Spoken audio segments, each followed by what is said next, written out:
So why is popping bubble wrap so satisfying? I was opening a package the other day and there it was, bubble wrap. And of course, I just had to. You know that irresistible urge to start popping it one by one until there's nothing left but deflated plastic. I started wondering, why is that sound so ridiculously satisfying? It turns out this reaction has more to do with psychology than packaging.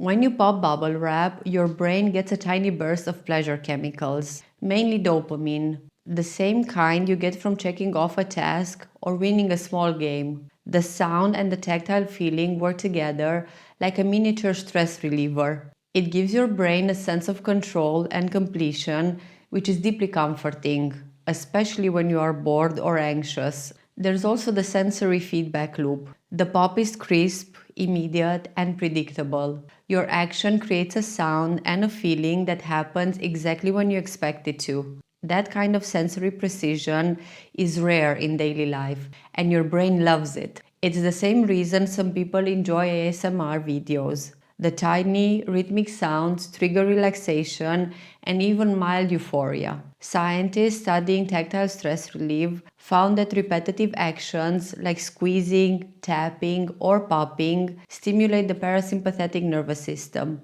which calms you down.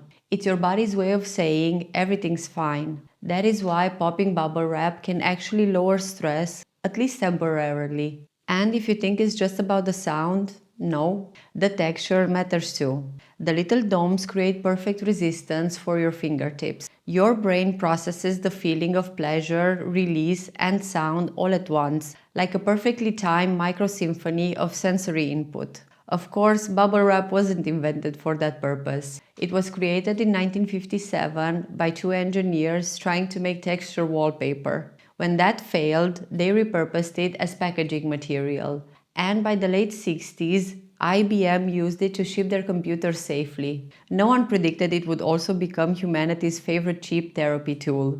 But if you've noticed that some bubble wrap today doesn't pop anymore, you're not imagining it. Around 2015, Sealed Air, the company that makes the original bubble wrap, introduced a new version called iBubble wrap. Instead of each bubble being filled with its own pocket of air, it's one long connected sheet. That means when you press one bubble, the air just moves to the next. No satisfying pop. The change wasn't out of cruelty, it was just logistics. The new version ships flat, saving space and cutting shipping costs for businesses. Unfortunately, it also ruined one of the simplest joys of modern life. So, next time you find yourself elbow deep in bubble wrap, don't feel silly. You're not wasting time, you're giving your nervous system a little dopamine snack. One satisfying pop at a time. I'm Mari and this is Midnight Question.